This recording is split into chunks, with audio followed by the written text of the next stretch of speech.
She just wanted to meet her boyfriend's family for the first time, but in an instant, she kissed the wrong person.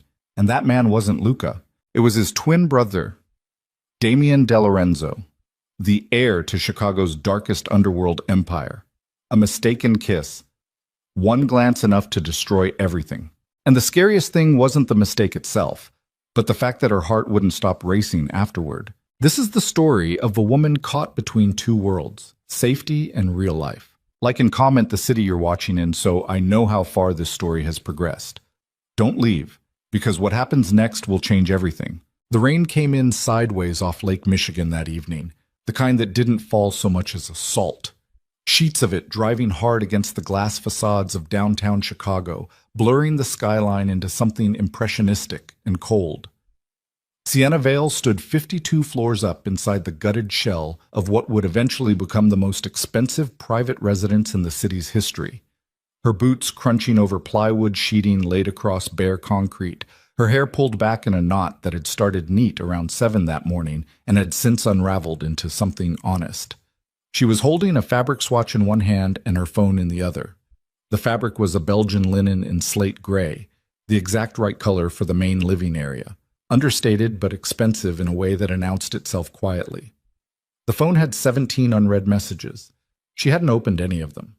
The contractor, a stocky man named Breslin with a permanent look of mild disappointment built into his face, stood about 10 feet away near where the kitchen island would eventually be, pretending to study a blueprint while actually watching her process whatever she was currently processing. He'd worked with Sienna for 3 years. He knew when to give her space. "The marble's wrong," she said finally. "Which marble?" "The bathroom marble. The Calicotta they shipped is the wrong grade. The veining's too heavy. It's going to fight the brass fixtures instead of playing with them." Breslin exhaled. "Sienna, that shipment took 11 weeks. Then we ship it back and wait 11 more. The client is paying $4.2 million for this apartment." She turned toward him, and there was nothing unkind in her expression, but nothing soft either. Just clarity. The particular clarity of a woman who had learned through years of getting it wrong that the only way to get it right was to not flinch. "He can wait 11 weeks for marble that doesn't embarrass both of us." Breslin nodded. He wrote something down. He always wrote things down when he disagreed with her because it gave him something to do with his hands that wasn't arguing. Sienna turned back to the windows. Outside, the city was dissolving in the rain. She could see the theater district if she pressed her face to the glass, could see the amber smear of headlights on Michigan Avenue 47 stories below. She'd grown up in a 3-room apartment on the south side with a mother who worked double shifts and a father who was mostly theoretical. She had taught herself perspective drawing from library books. She had gotten a scholarship to the Art Institute and then nearly failed out her first year because she was working nights at a printing company to cover what the scholarship didn't. She had graduated anyway. She had built a client list from scratch. She had done all of it more or less alone, and she was proud of that. And she was also so tired sometimes that the pride felt distant, like a light source she knew was there but couldn't quite locate in the dark. Her phone buzzed again. This time she looked. "Don't forget. Sunday, 7 p.m. My mother's house. She's making her whole production." She smiled before she could stop herself. That was the Luca effect. He did that to her. Broke through the exhaustion with something simple, something warm, something that didn't demand anything in return. She typed back, "I'll be there." Lily's excited. About meeting my family or about the dessert? Both. Honestly, probably the dessert. 3 little dots. Then, smart kid. Sienna pocketed her phone and went back to the marble problem. But the tension had shifted slightly in her chest, loosened just enough to breathe. That was what 6 months with Luca DeLorenzo had done to her. It hadn't fixed anything. Her life was still a sustained act of controlled chaos. Single mother, self-employed, perpetually overextended. But there was someone in it now who made the weight feel slightly more distributed. That was not nothing. That was actually everything. She left the site at 8:30, took the elevator down in her wet jacket, and stood at the curb in the rain for 4 minutes before her ride arrived. Her daughter was at her neighbor Elena's for the night, which was a standing arrangement on Sienna's late project days. She had offered Elena money for this arrangement multiple times. Elena, a 63-year-old retired nurse who had decided Lily was the best thing to happen to the building since the renovation of the lobby, had told her to keep her money and bring her a bottle of wine sometimes instead. Sienna brought a lot of wine to Elena. The ride back to her apartment was 20 minutes through stopped traffic. She used the time to go through the unread messages, which were, in descending order of urgency, 2 from a tile vendor, 1 from her accountant about quarterly taxes, 1 from her daughter's school about picture day, 1 from her ex-husband, which she deleted without opening on pure reflex, and 1 from a potential new client who had been referred by someone she barely remembered and wanted to meet for coffee next week to discuss a loft renovation in Wicker Park. She typed 5 responses in the time it took to cross the bridge. When she got home, she showered, made tea she didn't finish, and stood in her kitchen for a while looking at Lily's drawings stuck to the refrigerator with mismatched magnets. Lily drew exclusively in crayon and exclusively in themes. This week's theme was apparently horses with wings. There were 11 of them. Every single one had a name written in the careful, earnest handwriting of a 6-year-old learning that letters meant something. Sienna touched the edge of one, stardust according to the label, and felt the familiar pressure behind her eyes that she never quite let turn into crying anymore. She went to bed at 11. She set her alarm for 5:30. She slept like someone who knew tomorrow was going to cost something.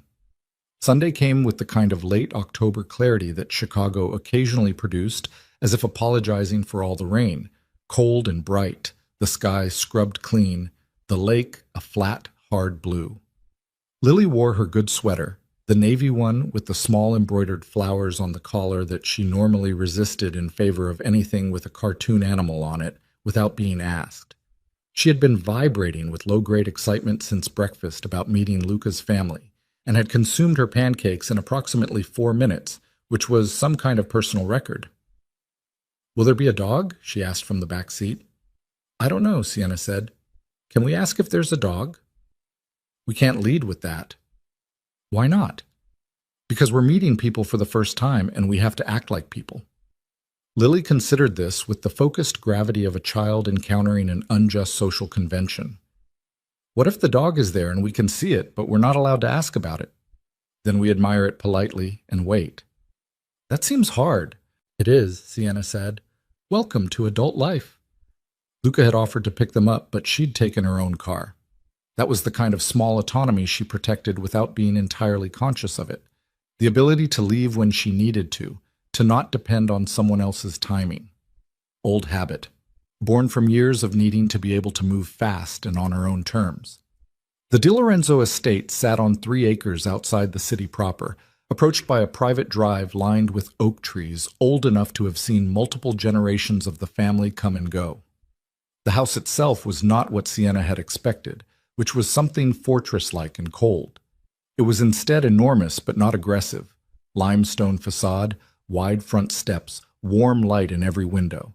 The kind of house that said, "We have had money long enough that we no longer feel the need to prove it."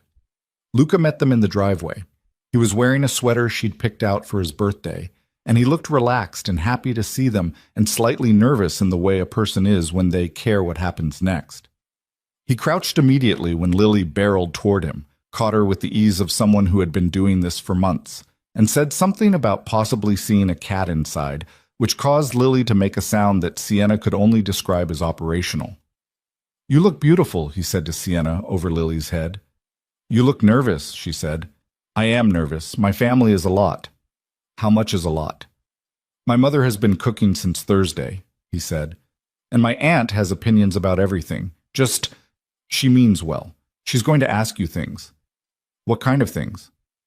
"Just things. About your work. About where you grew up. She's not malicious. She's just curious in a way that feels like an interview." Luca winced. "Yeah."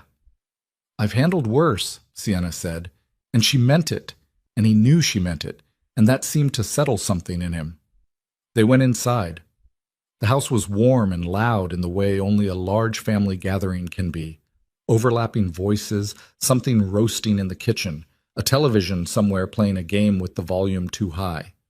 Luca's mother, Carmela, came out of the kitchen wiping her hands on a dish towel and embraced Sienna with the kind of physical certainty that communicated, "I have decided you are welcome here." She was a small woman, maybe 60, with silver-streaked hair and Luca's eyes and the bearing of someone who had kept an enormous household running through sheer determined competence for decades. "You're thinner than I expected," she said immediately after releasing Sienna. "Luca said you never eat lunch." "Luca talks about my eating habits?" "Luca worries about you." She said this like it was a simple statement of fact, and then turned to Lily, who had been standing slightly behind Sienna's leg, assessing the situation. "And you? I know who you are. Luca talks about you every week. He says you know everything about dinosaurs." Lily stood up slightly straighter. "Not everything, but most things."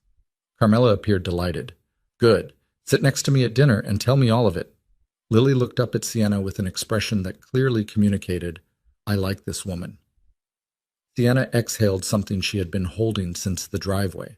The next 40 minutes were the social equivalent of successfully navigating a busy intersection. Not dangerous exactly, but requiring constant attention. She met Luca's Aunt Rosa, who did in fact ask questions in the style of someone building a case, and his Uncle Marco, who was quiet and watchful in a way that reminded her of her own contractors, who only spoke when they had something worth saying. She met two cousins who were closer to Lily's age, and who immediately absorbed Lily into whatever game they had been running through the house, and she caught fragments of it as it passed through rooms, something involving a stuffed rabbit and an elaborate system of rules that Lily appeared to have both mastered and begun modifying within minutes of her arrival. Luca stayed near her, not hovering. He wasn't the hovering type, but present. She appreciated that distinction more than she'd expected. And then the evening shifted. She had gone looking for the bathroom, which Luca had pointed her toward, and the house was older than it looked from the outside, its corridors running in directions that didn't entirely correspond to her internal map of the layout. She found herself in a hallway that branched unexpectedly, paused at what she believed was the right door, pushed it open, and walked directly into someone coming the other way. The collision was total, sudden. Her hand landed on a chest. His arm caught her elbow before she could stumble. For one strange split second, with the hallway dim and the party noise coming from somewhere else entirely, she registered Luca, because the shape was right, the height was right, and her body just filled in the rest before her mind could catch up. She turned her face up and kissed him. It lasted maybe 2 seconds, maybe less. Long enough. She felt the quality of it immediately. Something different.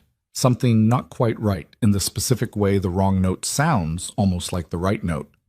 And pulled back. The light in the hallway caught the face in front of her, and it was Luca's face, completely. Same jaw, same brow, same dark hair, gone slightly silver at the temples. Except it wasn't Luca.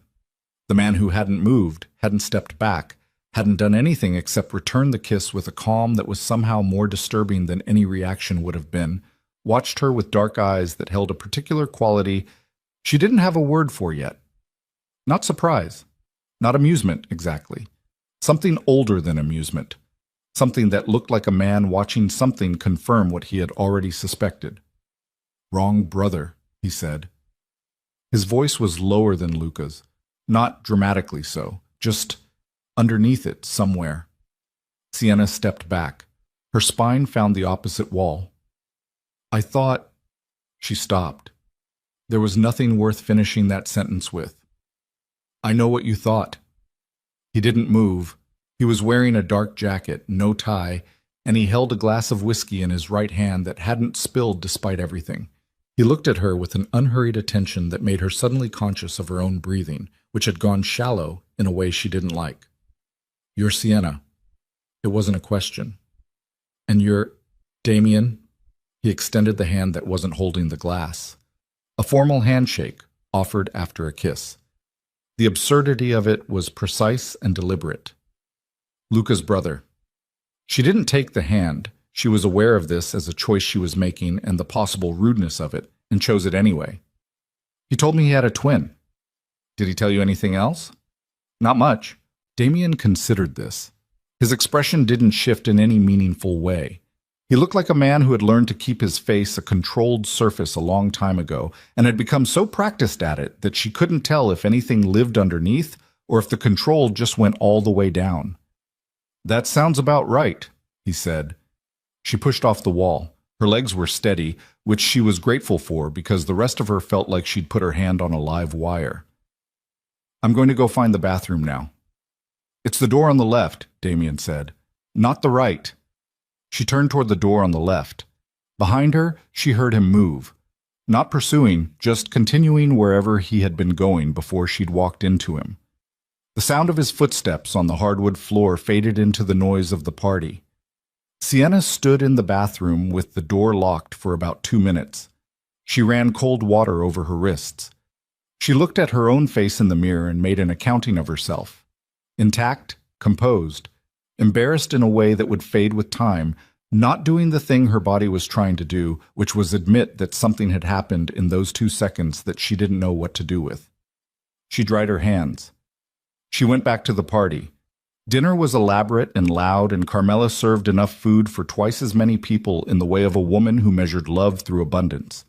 Sienna sat between Luca and his uncle Marco, which positioned her at one end of the long table, while Damien, who apparently did attend family dinners because here he was, sat at the other end in a chair that felt somehow separate from the others, even within the same conversation. He said very little. He didn't need to. There was something about his quality of attention that meant you noticed when it turned your direction, even when you were actively trying not to notice. She felt it twice, maybe 3 times. She didn't look up to verify. Lily sat next to Carmela and appeared to be delivering a comprehensive lecture on the Cretaceous period between bites of pasta, which Carmela was receiving with apparent fascination, which was going to make Lily adore this woman permanently. Luca watched them from across the table with an expression that was uncomplicated and good, the kind of expression that said, "This is what I want." He reached under the table once and found Sienna's hand and squeezed it without drawing attention to it. She squeezed back. She meant it. She did. She kept her eyes away from the far end of the table. After dinner, Luca's cousins took Lily outside with flashlights to investigate something in the garden, supervised by Marco and Rosa, and Carmela disappeared into the kitchen despite 3 people's attempts to stop her, and the remaining adults dispersed through the house in that organic way gatherings dissolve. Luca got pulled into a phone call in the study, something work-related that he mouthed an apology about before disappearing, and Sienna drifted toward the back sitting room where a fire had been laid and a small cluster of framed photographs covered an entire credenza along the far wall. She was studying a photograph of Luca and Damien at what looked like maybe 12 years old, identical in a way that hadn't fully differentiated into the men they'd become, when she heard footsteps behind her and understood from their quality that they didn't belong to Luca. She didn't turn immediately. She gave herself the extra second to be composed before she turned. "You've been avoiding looking at me all evening," Damien said. He stopped about 4 feet away, his hands in his pockets, and looked at the photographs with her. "I wasn't aware that looking at you was something I was required to do." "You're not." A pause. "It was an observation, not a complaint." She turned then. She looked at him directly, which felt absurdly like a small act of resistance. He looked back. His eyes were darker than Luca's. Not in color, the color was the same, but in quality, something behind them that had been there longer, that had more sediment. "That was an accident," she said. "In the hallway." "I know that. I want to make sure we're clear about it." "We're clear," he said. "You thought I was your boyfriend. You acted on it. It lasted about 2 seconds. It was an accident." His voice was completely level. "I'm not holding it against you. That's generous." "I thought so." She turned back to the photographs. Something about the flat directness of him was difficult to engage with straight on. "Do you come to these often? Family dinners?" "Sometimes." "Luca seemed surprised you were here." "Luca is often surprised when I show up." He didn't elaborate on whether this was a point of conflict or just a fact of their dynamic. He picked up a photograph from the credenza, studied it briefly, set it down. "He told you about the business." "He told me he's not in it." "He's not." "And you are." "I am." Simple. Not defensive. Not offering it for her evaluation. Sienna looked at the photo he'd picked up. 2 boys on a dock somewhere that wasn't Chicago. "Which one are you?" she said. "In the picture." He leaned slightly to look. "Left." "You look the same." We were 12. Well, what happened after 12? Damien's expression didn't change, but something in it shifted, like a light source moving behind a translucent wall. The same thing that happens to everyone, he said. We made choices. Sienna nodded. She understood that sentence in the specific way that people who have made choices that cost them things understand it. She didn't say this. She said, I should find Lily. It's getting late. She's fine, he said. I can see the garden from here. She's holding the flashlight while the boys argue about something. Sienna looked toward the window. He was right. She could make out Lily's slight figure in the dark outside, the beam of a flashlight moving in her hands with particular authority. She exhaled. Luca's a good man, Damien said. It wasn't a challenge. It wasn't a sales pitch. It sounded almost like a fact he was placing on the table between them for her consideration. He wants to give you something real. I know that. Good. She looked at him. He was looking at the garden. His profile, this close, was Luca's profile. Same architecture, same bone structure. And it was strange, she thought, to look at a face you already knew and find it occupied differently, like a familiar room whose furniture had been rearranged in the dark so that nothing was where your hand expected it to be. You're not what I expected, she said. He turned then, finally, and looked at her. What did you expect? I don't know. She picked up her bag from the armchair. Luca made you sound like something to be afraid of. Damien's mouth moved, the closest thing to a smile she'd seen from him. I am something to be afraid of. Maybe. She moved toward the door. But not tonight. She felt his eyes on her back as she left the room, and she kept walking, and she found Lily in the garden exactly where he had said she was, and she bundled her daughter into her coat and said warm goodbyes to Carmela, who pressed a container of leftover pasta into her hands and made her promise to bring Lily back. And Luca walked them to her car in the cold dark and kissed her at the driver's side door and said something about next weekend, and she said yes, absolutely, and Lily was already asleep by the time they hit the expressway. Sienna drove with both hands on the wheel and the radio off. The city came toward her in a wash of light, the expressway rising over rooftops and industrial sprawl, and then descending back into the density of streets she knew by heart. She drove on autopilot, taking exits by muscle memory, pulling into the parking structure of her building and sitting in the car for a moment after she killed the engine.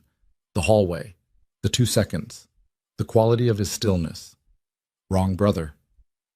She pressed the heels of her hands against her eyes and held them there until the feeling passed, or at least until she could identify it clearly enough to name it for what it was and then set it aside. Because she knew what it was. She'd been alive long enough and been through enough to recognize the precise feeling of the ground shifting slightly underfoot. That moment when something enters your life and the equilibrium changes in a way so small you could almost convince yourself you imagined it. She had not imagined it, but she was going to behave as if she had, because Luca was good, and she had Lily to think about, and she had built something careful and real with this man over 6 months, and she was not someone who threw away real things for the feeling of a moment in a hallway.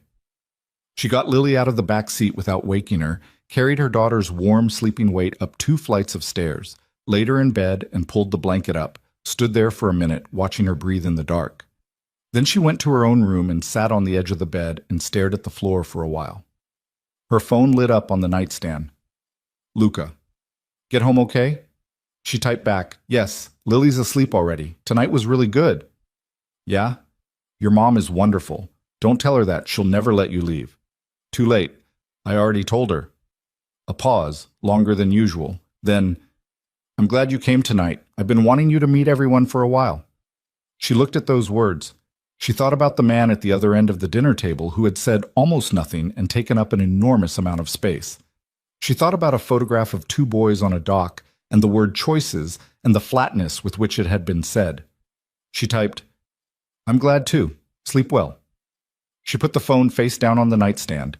She lay down in the dark with her arm over her eyes. And she told herself, with the full force of every practical, responsible thing she had ever learned about herself and the life she had constructed with her own 2 hands, that nothing had happened tonight. She was still telling herself this when her phone lit up one more time with a text from an unknown number. 1 line. No context. You forgot your scarf. Sienna stared at the ceiling. She had in fact forgotten her scarf. She had not given Damien DeLorenzo her phone number.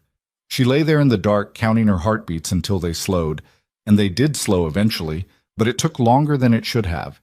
And when sleep finally came, it arrived thin and shallow, and she dreamed of nothing she could name, but woke up in the morning with the distinct and unsettling knowledge that something had already begun, something she didn't know yet how to stop. The scarf was cashmere, charcoal gray. She had bought it 2 winters ago from a small boutique on Oak Street during a lunch break she'd stolen between client meetings, paid too much for it, worn it until the ends had started to fray slightly in a way that made it look lived in rather than worn out. It was not an important object. It was a scarf. She left it where it was for 4 days. On the 5th day, she texted back, "How did you get this number?" The response came 11 minutes later. Luca's phone. He left the room. She read that twice, put her phone down, picked it up. "That's not something you should have done." "No," he wrote back. "It's not." Nothing after that. No explanation, no apology, no pivot to something easier, just the acknowledgement sitting there in the thread like a stone dropped in still water.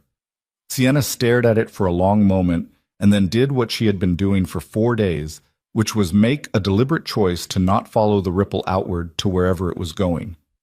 She typed, "I'll pick up the scarf next time I see Luca." He didn't respond. She told herself this was the correct outcome. She went back to work. The penthouse project was entering the phase she privately thought of as controlled warfare, the point where every vendor, contractor, and subcontractor had their own timeline and their own definition of urgency, and her entire job became the sustained application of pressure without tipping any single relationship into open conflict. She was good at this. She had the kind of patience that didn't feel like patience from the inside. It felt like tension, constant low-grade tension she had learned to metabolize into productive movement, rather than letting it pool somewhere and go stagnant. She had 4 client calls before noon on Monday. She visited the site at 2, caught a discrepancy in the electrical plan that would have cost 3 weeks if it had gone unnoticed, and spent 40 minutes on the phone with the architect of record explaining it in the specific tone she used when she needed someone to understand their mistake without feeling blamed for it. She picked Lily up from school at 5:15, made dinner, supervised homework, read 2 chapters of a book about a mouse who wanted to be a chef, and had Lily in bed by 8:30. Then she sat at her kitchen table with a glass of wine she didn't want, and her laptop open to the penthouse specifications, and she worked until midnight. This was her life. She knew it precisely. She had built it precisely. It was enough. It had to be enough. Luca came over Wednesday with takeout from the Thai place on Clark Street that Lily was obsessed with, and a children's museum membership he'd apparently bought on a whim because he'd walked past the museum the week before and thought about it. He presented this to Lily with the slightly uncertain energy of a man who genuinely wanted to do something nice and wasn't entirely sure of the protocol, and Lily studied the membership card with the seriousness of someone evaluating a contractual arrangement before declaring it acceptable and then immediately asking when they were going. "Saturday?" Luca said, looking at Sienna. "Saturday works," Sienna said. He stayed until 10. They talked about his work. He ran a mid-sized architecture firm, commercial projects mostly, nothing as dramatic as his family's other holdings, and about the penthouse project, and about Lily's current dinosaur phase, and whether it would transition into something else or if they were in it for the long term. He washed the takeout containers before putting them in recycling, which was a small thing that somehow landed with the weight of a larger thing. He kissed her at the door when he left, and it was a good kiss, warm and unhurried, and she held on to the front of his jacket for a moment before letting go. "You okay?" he said. "I'm tired." "Good tired." He searched her face for a moment in the way he did sometimes, the way that made her feel both seen and slightly nervous. "You'd tell me if something was wrong." "Yes," she said. "I would." He nodded. He left. She stood in her doorway for a moment after the elevator closed and listened to the building make its nighttime sounds and tried to identify precisely what she was feeling and couldn't, quite, which was its own kind of answer. The scarf situation resolved itself 3 weeks after the dinner, when Luca mentioned casually over the phone that he dropped it off with her building's doorman. She thanked him. He said Damien had given it to him to return, no story attached. Luca said this in a way that was casual enough that she couldn't tell if it was genuinely casual or carefully constructed to sound that way. She picked the scarf up from the front desk the next morning. The cashmere was folded neatly. There was nothing else in the bag. No note, no message. She stood in her lobby holding it for a moment longer than necessary before she folded it back and took it upstairs. She ran into Damien for the first time in any context outside the family house, on a Friday evening in the third week of November. She was coming out of a restaurant on Rush Street where she'd had a working dinner with a potential new client. A couple, tech money, wanted a complete overhaul of their Lincoln Park brownstone, had opinions about everything and the budget to back them up. The dinner had run 2 hours, which was 30 minutes longer than she'd wanted, and she was recalculating her evening as she came through the restaurant's front door into the cold dark, her coat not quite on yet, her bag on her shoulder, her head still partially inside the conversation she'd just finished. He was standing outside the restaurant next door, not waiting for her, not looking for her. He was talking to a man she didn't recognize, something quiet and focused, and the man was nodding in the particular way people nodded when they were receiving instructions rather than having a conversation. Damien had his back 3/4 to her. He was wearing a dark overcoat, and his posture in the cold was the same as his posture in any other condition, which was perfectly still in the way of someone who had trained themselves out of the small unconscious movements most people use to discharge tension. She should have walked the other direction to her car. She didn't, quite. She slowed. He turned, because whatever instinct governed Damien DeLorenzo apparently included peripheral awareness, and his eyes found her with no transition period, no searching, just immediate location. He said something to the man, who nodded once more and walked away. Then Damien crossed the 10 feet of sidewalk between them. "You look like you survived something," he said. 2-hour client dinner." "Voluntary?" "Technically." She pulled her coat straight. "What are you doing here?" "Dinner, different restaurant." He glanced at the door she'd come out of. "How's the osso buco?" "I had the salmon." "That seems like a safe choice for a working dinner." "Most of my choices are safe choices." She said it before she'd finished deciding to say it, and something shifted in his expression. The faintest thing, a slight increase in attention, like an animal that has heard a sound it wants to locate more precisely. "Are you parked near here?" he said. 2 blocks. I'll walk you." "You don't—" "It's 22 degrees, he said, "and Rush Street on a Friday is what it is." She wanted to argue this and found she didn't have an argument that was actually about the argument. She started walking. He fell into step beside her, matching her pace without adjustment, his hands in his coat pockets. The street was noisy with the Friday crowd, clusters of people outside bars, cars moving slowly through the congestion. She was aware of him beside her with an acuity she resented, the specific heat radius of another person in cold air, the sound of his footsteps on the pavement slightly heavier than hers. "How's the penthouse project?" he said. She looked at him. "Luca told you about it." "Luca tells me things. We talk sometimes, less than we used to." He said this without apparent feeling about it in either direction. He said it was a major project. "It is." "You like the big ones."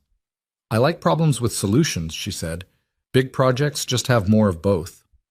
He was quiet for half a block. She preferred the silence to making conversation, and at the same time found it harder to navigate, which was annoying. "Your brother," she said. "What does he tell you?" "About you? About anything. That the firm is busy, that Lily likes Thai food, that he thinks he might be falling in love." He said this last thing with complete evenness, no weight on it, nothing theatrical, just a fact being placed accurately into the conversation. Sienna kept walking, her jaw was very slightly tight. "He told you that." "He didn't have to." A pause. "I know Luca." "And what do you think about it?" "I think," Damien said, "that Luca has spent his entire life finding things that are good for him and holding on. He's disciplined about it. It's probably his best quality." He stopped at the corner where she needed to turn. "He's also not wrong about you." She turned to look at him on the corner. The streetlight cut across his face from the side, and he looked like the photograph from the credenza and nothing like it simultaneously. "What does that mean?" "It means you're not what I expected either." He said it without inflection, returning what she'd said to him 3 weeks ago, with the precision of a man who remembered things exactly. Get home safe, Sienna. He turned and walked back the way they'd come. She stood at the corner in the cold, watching him go, and told herself to move. And she did move. She was not the kind of woman who stood on street corners watching men walk away. And she got to her car and she drove home, and she put the whole thing in a box in the back of her mind and left it there. She was getting better at the leaving it there part. Until the family dinner in early December, when she wasn't. Carmela had gone all out for what she called a simple early holiday gathering, which meant 12 people, 3 tables of food, and a house that had been decorated with the precise enthusiasm of a woman who found real pleasure in excess. Lily had been looking forward to it since Sienna made the mistake of mentioning Carmela's desserts 3 days beforehand, and she had contributed to the preparations by drawing Carmela a picture of a horse with wings that she'd carefully rolled and secured with a hair elastic, and presented upon arrival as though it were a diplomatic document. Carmela received it as if it were. Damien was already there when they arrived. Sienna registered this through a doorway before she registered anything else. He was in the far corner of the living room talking to Marco, and he didn't look up when the door opened, but she knew he was aware because that was just apparently something about him, that quality of knowing what was in the room at all times without making it visible. Luca brought her a glass of wine within 2 minutes of their arrival, pressed it into her hand, and kissed her temple. Damien came, he said quietly, in a tone that was neither complaint nor celebration, just information. I see that. It'll be fine. I know it'll be fine. He looked at her a beat too long. Right. The evening moved the way those evenings move, food and noise and the particular chaos of children present in a house not designed for them running it at their own frequency, while adults tried to maintain parallel conversations around and above it. Sienna found herself genuinely enjoying pieces of it. Rosa had apparently decided the interview phase was complete and related to her now as a person rather than a candidate. Marco made a dry observation about the wine that made her laugh, and Lily attached herself to Carmela for the majority of the evening with the fierce loyalty of someone who had identified a valuable alliance. She managed to stay on opposite ends of every room from Damien for approximately 90 minutes. Then the party redistributed after dinner into the smaller sitting room and the library and the back hallway where the kids had established a separate operational territory, and she found herself, without entirely tracking how, in the hallway near the kitchen, which was empty when Damien came through from the other direction. They both stopped. This keeps happening, she said. Houses have limited layouts. You could go back the way you came. So could you. She stayed where she was. He stayed where he was. The noise of the party was muffled here, somewhere behind 2 closed doors, and the hallway had that particular quiet of a space between louder spaces.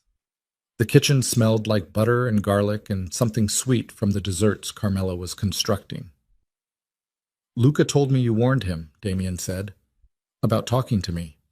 She felt something tighten at the base of her throat. I didn't warn him. I asked what your situation was. He interpreted it as a warning. Then that's between him and his interpretations. Damien leaned against the doorframe, his arms loose at his sides.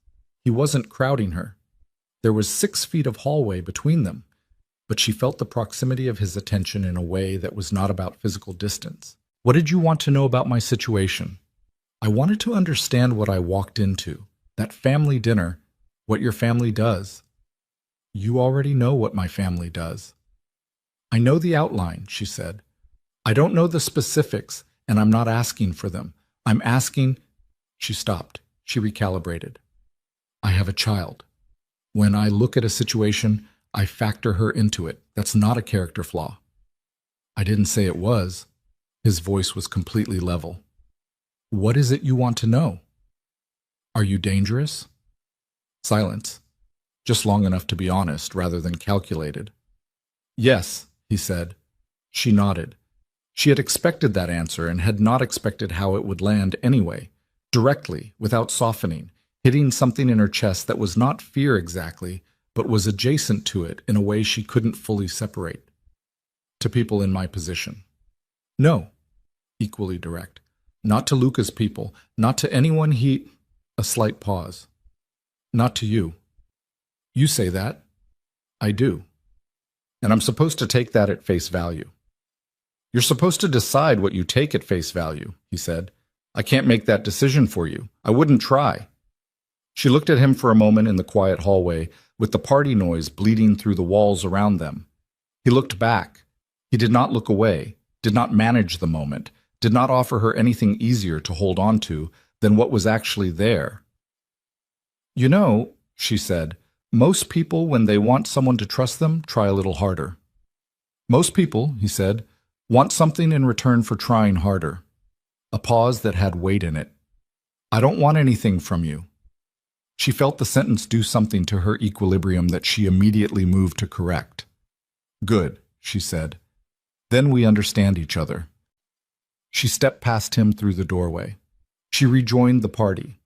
She sat close to Luca for the rest of the evening and participated genuinely in the conversations around her, and when Lily fell asleep on Carmela's lap and had to be carried to the car, Luca did the carrying with the natural ease of someone for whom this had become an ordinary act, and that was a real thing. It was a good thing, and Sienna held on to it. In the car going home, Lily sleeping in the back seat again, Sienna said, I like your family. Even Rosa? Especially Rosa. She's terrifying. I respect it. Luca laughed. He reached over and put his hand on hers on the center console. My mother already loves Lily. I think she's planning to steal her. She'd have to get past me. She'd try. A pause. Thank you for tonight. For being there. It means something. Sienna turned her hand over and laced her fingers through his. I know it does. She looked out the window at the city going by in the dark and kept her fingers in his, and she did not think about a hallway and 6 feet of quiet and a man who said yes when she asked if he was dangerous and somehow made honesty feel more trustworthy than every careful reassurance she'd ever been given. She did not think about it. She thought about it. The following week, on a Tuesday afternoon that had gone gray and cold around 2 o'clock, in the way December in Chicago did, Damien called her. Not a text. A call. She was between site visits, parked outside a coffee shop she'd been meaning to go into for 20 minutes, but hadn't. She looked at the unknown number for 2 rings, knew it before she answered, and answered anyway. You shouldn't be calling me, she said. Probably not. His voice was the same on the phone as in person, level, unhurried. I have a building. She waited. Commercial space. 18,000 square feet in River North. I'm converting it to private residential. 8 units. I need a designer. A pause. I want to meet with you about it. Luca? This is business, he said. Luca doesn't own your client list. No, she said. But this isn't something I should... You're going to turn down 18,000 square feet in River North because of a hallway. She opened her mouth, closed it. The coffee shop window was fogged from inside, someone's handprint visible on the glass. That's not what I said. It's what you meant. You don't know what I meant. Sienna. And the way he said her name was different from the way anyone else said it. She had been trying not to know this, and now she knew it completely. And that was a door opening that she could not close again from the same side she'd opened it. Meet with me. Look at the space. If you pass, you pass. But look at it first. She sat in her parked car in the gray December afternoon and made a decision she had been making for 6 weeks in the negative and now made in the positive, and she told herself it was professional. It was entirely professional. She was a professional who evaluated opportunities on their merits, and she said, send me the address. I'll look at the space. She heard something in the silence after her answer that might have been satisfaction, and might have been relief, and might have been something else entirely. And then he said, Thursday, 2 o'clock, and hung up. She sat with her phone in her hand. Then she went into the coffee shop and ordered something she didn't drink, and sat at the table near the window and watched people walk by in the cold, and thought about all the ways a person could tell the truth about their choices, and all the ways a person could decline to. Thursday came with sleet. The River North address was a former warehouse, 4 stories, brick facade going dark with moisture from the weather, scaffolding on the west side where structural work was already underway. She arrived 2 minutes early, which she always did, and stood outside pulling her coat tighter against the sleet, while a site manager she didn't recognize let her in through a heavy door. Damien was already inside. The space was extraordinary. Even in its raw state, exposed brick, concrete floors, the ceiling opened up to reveal steel bones, daylight filtering through industrial windows on three sides. It had the quality that certain spaces had, which was the quality of waiting, of knowing what it could become without having become it yet. She recognized it the way she always recognized it, the particular instinct she trusted above all her formal training. She walked through it for 20 minutes, mostly in silence, taking photographs on her phone and making notes. And Damien walked with her at the distance she set, which was professional distance, and he didn't push her on anything, didn't try to shape what she saw, just let her see it. At the end of the walkthrough, she stood near the north-facing windows, looking out at the sleet making patterns on the old glass. "The ceiling height on the third floor is the best thing in this building," she said. "I know. If you drop it to accommodate HVAC, you'll kill it. Then we won't drop it. It's going to cost more to route everything else." "Yes." She turned. He was standing about 8 feet away with his hands in the pockets of his jacket, the same stillness he always had, and he was watching her with that quality of attention that she had stopped trying to deflect in her own internal accounting because the effort of deflecting it was using energy she needed for other things. "Why me?" she said. "Because you're good." "There are other good designers." "There are." He met her eyes. "I wanted to work with you." She held the look for 3 full seconds, which was approximately 2.5 seconds longer than professional courtesy required. Then she looked back at the window. Her pulse was doing something she was refusing to ratify with attention. "I'll put together a preliminary proposal. I'll need the structural reports and the existing plans. I'll have them to you by Friday. If I take this, it's professional. It's completely professional." "I understand that." "Luca will know about the project," Damien said. "He'll know it's business." "Will he believe that?" The pause was honest. "I don't know." She nodded. She picked up her bag. She walked toward the door, and she had her hand on the heavy latch when he spoke from across the room, not loud, just pitched to carry. "You're always surviving," he said, "but surviving isn't the same thing as living." She stopped with her hand on the latch. Her back was to him. She kept it that way. "Don't," she said. "I'm not doing anything." "You know exactly what you're doing." Silence for a beat. 2. "Yes," he said, "I do." She pushed through the door into the sleet and walked to her car without looking back, and she sat behind the wheel with cold hands and her jaw tight, and the particular sensation of someone who has just walked away from something and knows, with a certainty that has nothing to do with reason, that walking away was not the same as leaving it behind. She drove back through sleet gray streets, and she stopped at Elena's to pick up Lily, and Lily had made something at school out of clay that was either a horse or a boat depending on the angle, and Sienna held it with both hands and said it was perfect, and she meant it, and she watched her daughter chatter through dinner and thought about what it meant to survive and whether she had confused it, somewhere along the years, with the thing that came after. That night, after Lily was asleep, Sienna sat at her kitchen table with her phone in her hands. She opened her texts to Luca. She read the last few exchanges. She read, "He told you that." She read her own responses, and they looked like the responses of someone managing the distance between what they felt and what they said. And she recognized that because she had been doing it her whole life, and she was tired, she was so deeply tired of the distance between those two things, and she didn't know what to do with the tiredness except sit with it. Then she opened her text to the number she had saved under nothing, just the number itself, and she stared at the blank thread below the last exchange until she typed 3 words. "Are you awake?" She stared at them for 4 seconds. Then she deleted them and put her phone face down on the table and went to bed and lay there with her eyes open until 1 in the morning, which was when she finally admitted to herself that sleep wasn't coming from that direction, and got up and drank a glass of water standing at the sink in the dark. The proposal took her a week. She did it right. Site analysis, concept direction, preliminary material palette, phase timeline, fee structure. She sent it Friday morning at 8:15 and spent the rest of the day on the penthouse project and did not watch her email.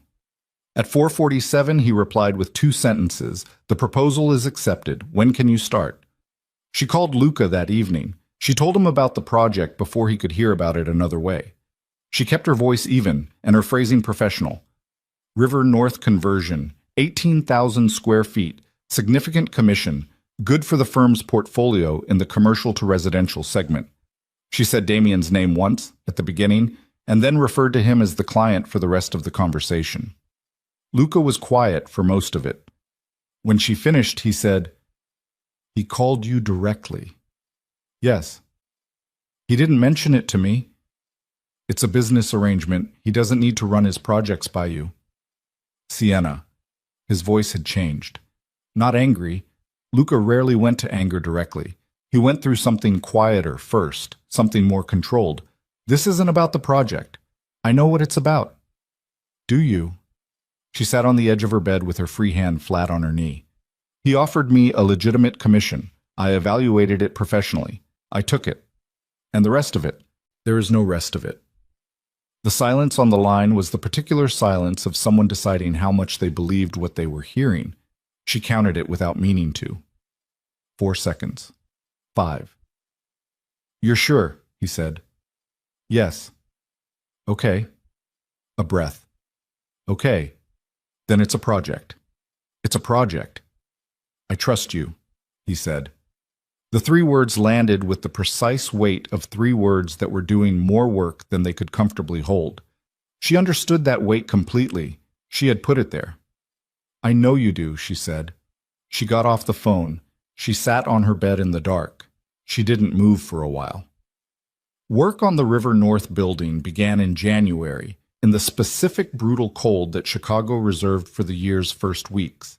The kind that made the air feel structural, like something you had to negotiate with rather than simply move through. Sienna came to the site 3 days a week, sometimes 4. Her interactions with Damien were professional. Meetings, walkthroughs, material approvals, timeline discussions.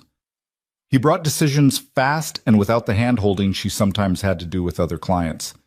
He looked at what she showed him, asked precise questions, and decided. It made the work efficient, and the work was genuinely good, and she found herself invested in it in the way she got invested in projects that deserved the investment. He never pushed the other thing, never referred to the warehouse conversation, never created the kind of moments that would have been easy to create given the circumstances. The time alone in an unfinished building, the professional proximity that had its own grammar. He was present, and he was focused, and he was completely, deliberately appropriate. And she was grateful for this, and also, if she was honest, which she was trying very hard not to be, slightly unbalanced by it, in the way that the absence of pressure in a place where you've braced for pressure can make you suddenly unsure of your own footing. She was honest about this with no one. Not Elena, not her friend Kara, who she had drinks with once a month and who knew her better than most people and who had a radar for things left unsaid that Sienna had been successfully evading for weeks. Not Luca, who was present and kind, and who had started gradually to pull back very slightly in a way that she noticed and said nothing about, because saying something would require acknowledging why. Then February happened. The project review on the 6th was a full afternoon session. Structural updates, revised material costs, a conversation about the common areas that ran longer than scheduled because Damien had a specific vision for the lobby that conflicted with what the architect had drawn, and they needed to work through it together.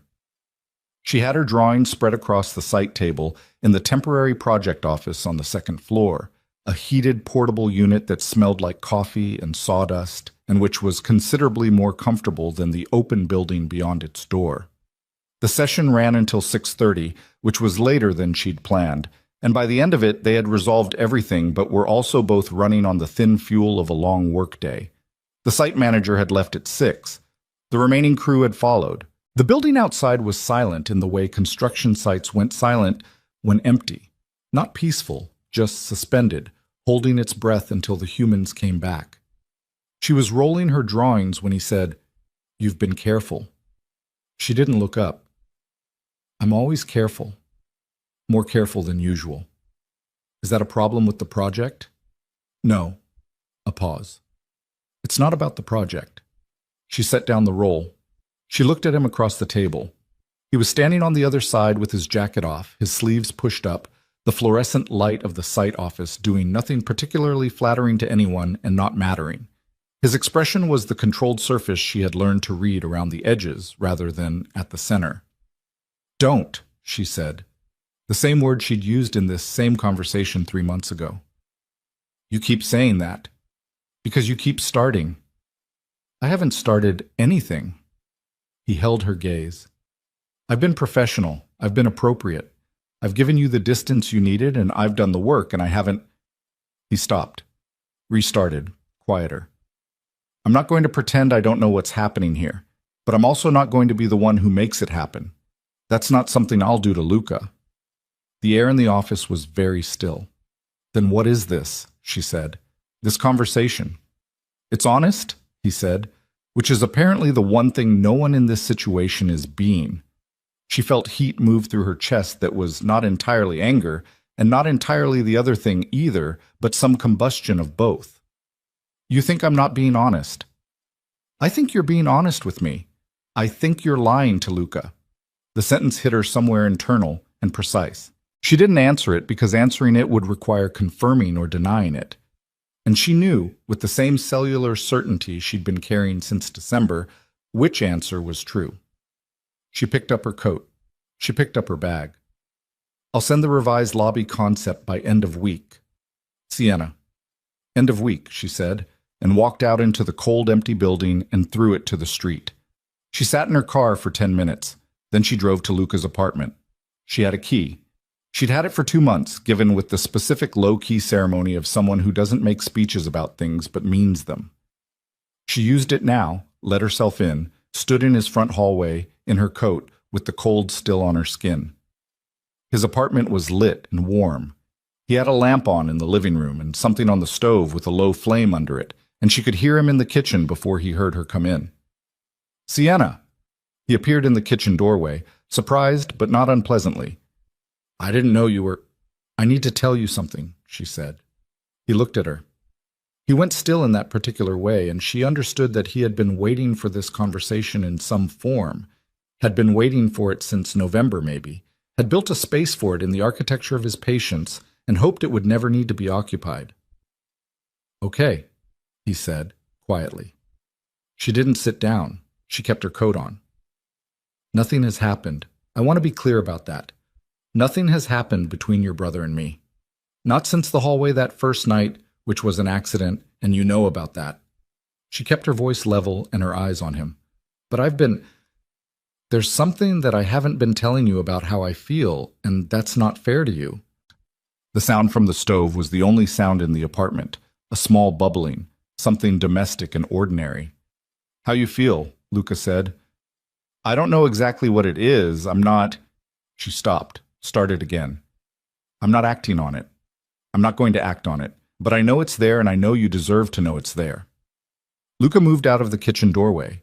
He sat on the arm of the couch, which was not quite sitting down, which was the posture of someone who needed to do something with his body while his mind processed what it had just received. He looked at the floor for a moment, then at her. My brother, he said. She didn't answer. The answer was in the shape of the silence. Something passed through his face. It was not anger. She had been half braced for anger and discovered instead something worse, which was a man recognizing the truth of something he had already known and had hoped to be wrong about. How long? He said. I don't know exactly. How long, Sienna? Since December. A breath. Maybe since the beginning. He stood. He moved to the window and stood there with his back to her and his hands at his sides, and she watched his shoulders rise and fall once, controlled, deliberate. The city outside his window was doing what it always did, which was exist in complete indifference to anyone's internal circumstances. She had always found something steadying about that, and found nothing steadying about it right now. I told you about him, Luca said, still to the window.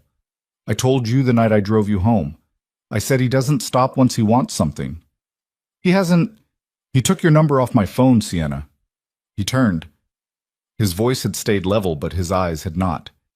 He got you a commission. He exhaled. Damien doesn't do anything without knowing exactly what he's doing. Every step. I know that. And you're still... I'm here, she said. I came here. I'm telling you this because I don't want to lie to you. I appreciate that. His voice cracked very slightly on appreciate, a single hairline fracture. I do, but it doesn't... He stopped, started again. What do you want from me? What are you asking for? I don't know. You don't know. He looked at her. You come here and tell me you have feelings for my brother, and you don't know what you want. I know it's not fair. No, he said. It's not. He turned back to the window. A minute passed, maybe two. I can't compete with him. I've never been able to compete with him. That's been true my entire life. I didn't think it was going to be true with you. His voice had dropped to something that barely held its shape. Lily loves you. I'm getting there. I'm almost... He stopped himself. Sienna felt something in her chest that was close to grief. Luca, I need you to go, he said. I need tonight to... Just go. Please. She went. She drove home in a condition she didn't have a clean name for. Not numb, but close to it. The particular state of having done the right thing, and having it cost exactly what you knew it would cost, and paying it anyway, and finding that the payment felt nothing like relief. She picked up Lily from Elena the next morning and moved through the day at close range, doing what needed doing, keeping her voice normal, building the ordinary structure of the hours with the same deliberate attention she brought to her work. Lily wanted pancakes with banana. She made them. Lily wanted to show her something she'd been drawing, an elaborate horse civilization with what appeared to be its own government, and Sienna sat at the table and looked at every page and asked the right questions. She was good at this. She had been good at this for years, the maintenance of the surface while underneath something else entirely was occurring. Luca didn't call for 3 days. On the third day he did, and she answered, and he said, I've been thinking. Okay? I need to know if there's something real there between you and him. Don't manage this, he said. Don't give me the careful version. Tell me what's true. She stood in her kitchen with her eyes closed. I don't know what's real. I know it's there. I know it hasn't gone anywhere in 3 months, and I've tried. Have you? Yes. A long pause. I want to fix this, he said. We have something good. Lily and you and me, we have something that works. I don't want to... His voice tightened. I just need you to try harder. I need you to stop working on his building. I need some distance between you and him, and I need to know you're choosing this. Everything in her chest went complicated.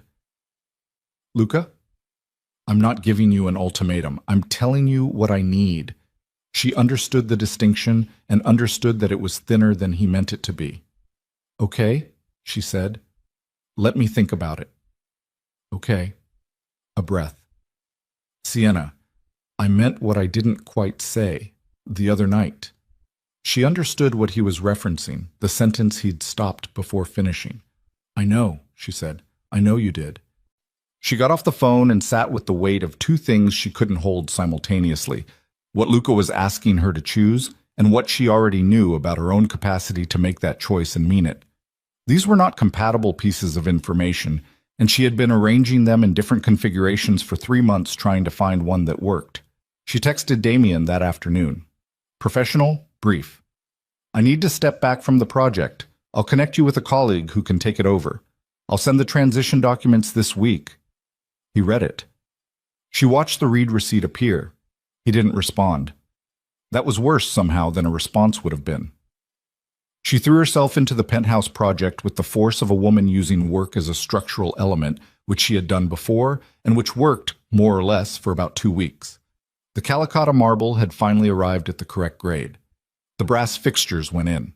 She stood in the bathroom of the 52nd floor with Breslin and looked at the finished space, and it was genuinely beautiful.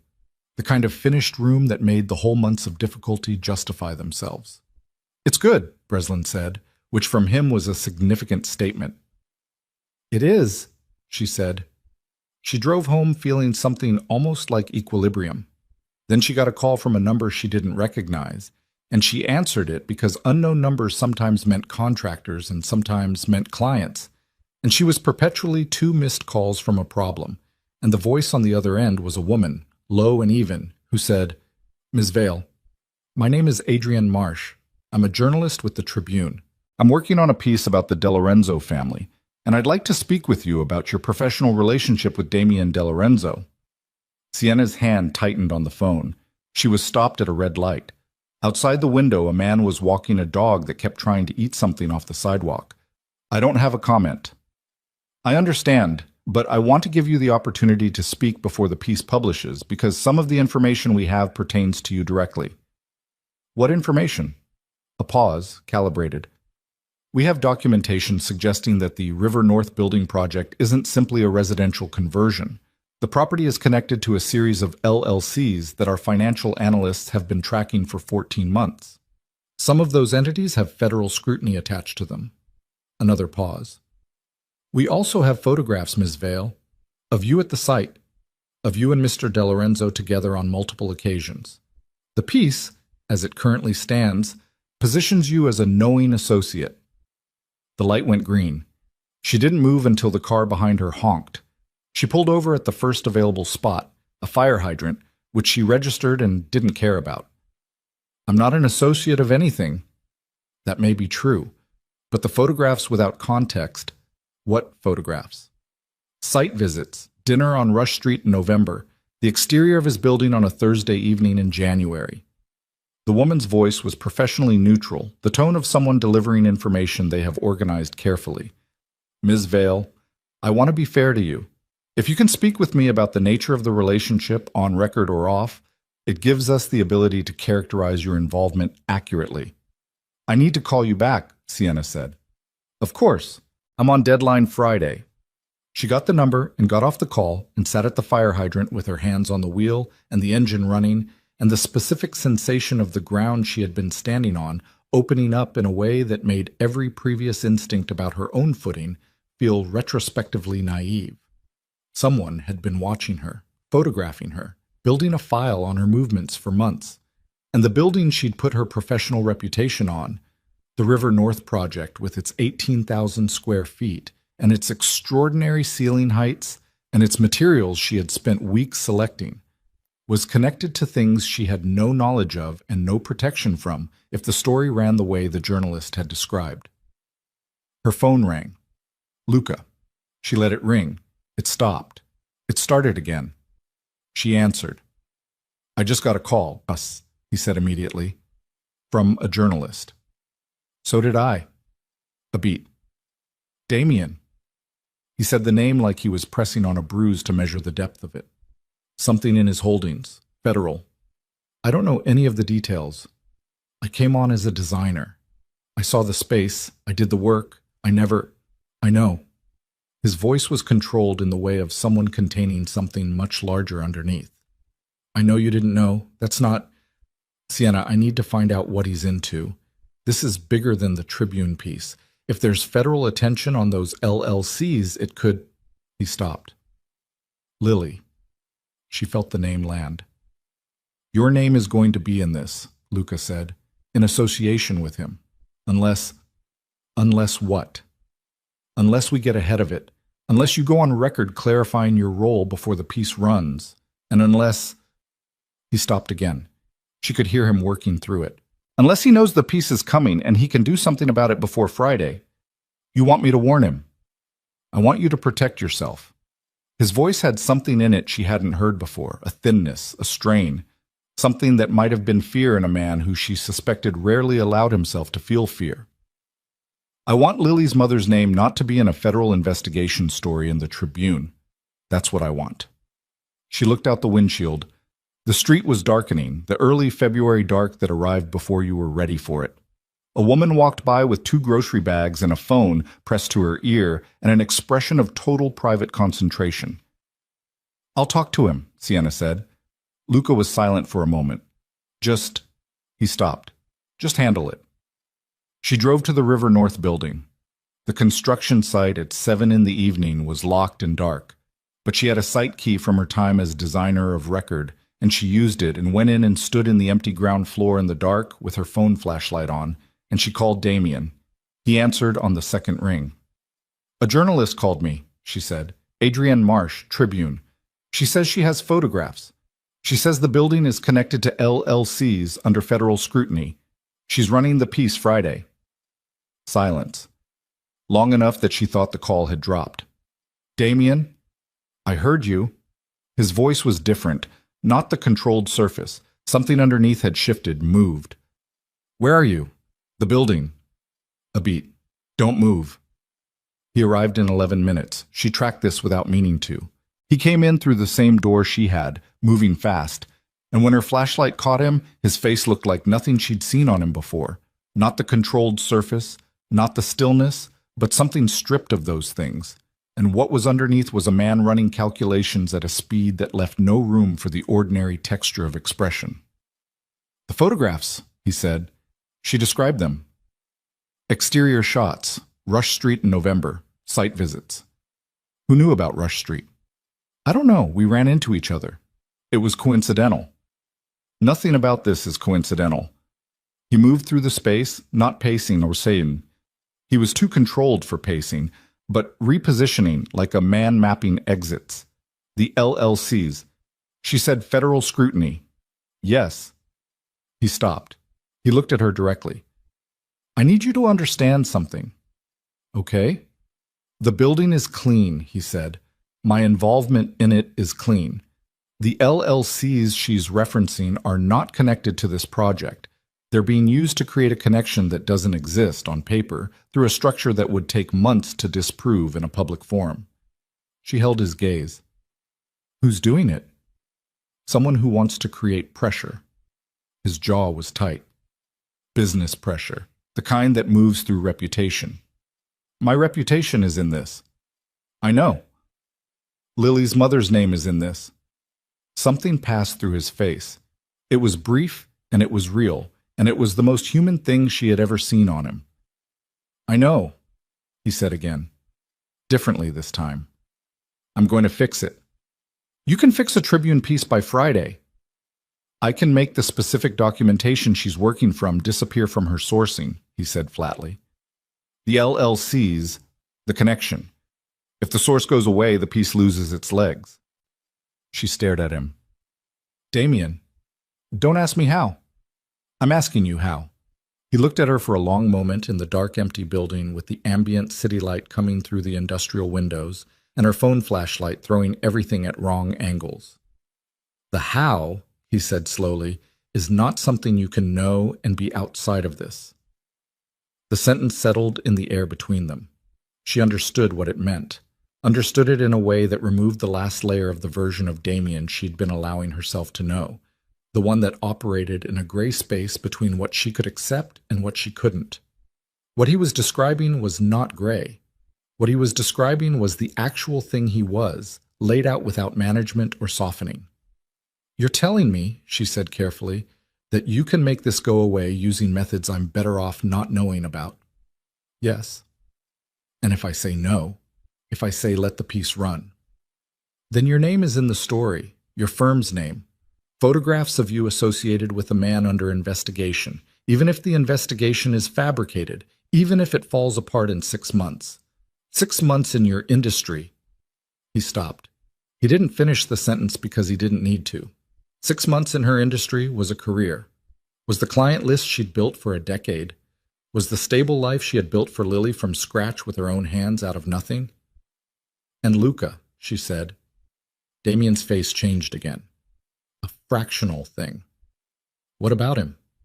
He told me to handle it. He doesn't know what handling it means. No, Damien said. He doesn't.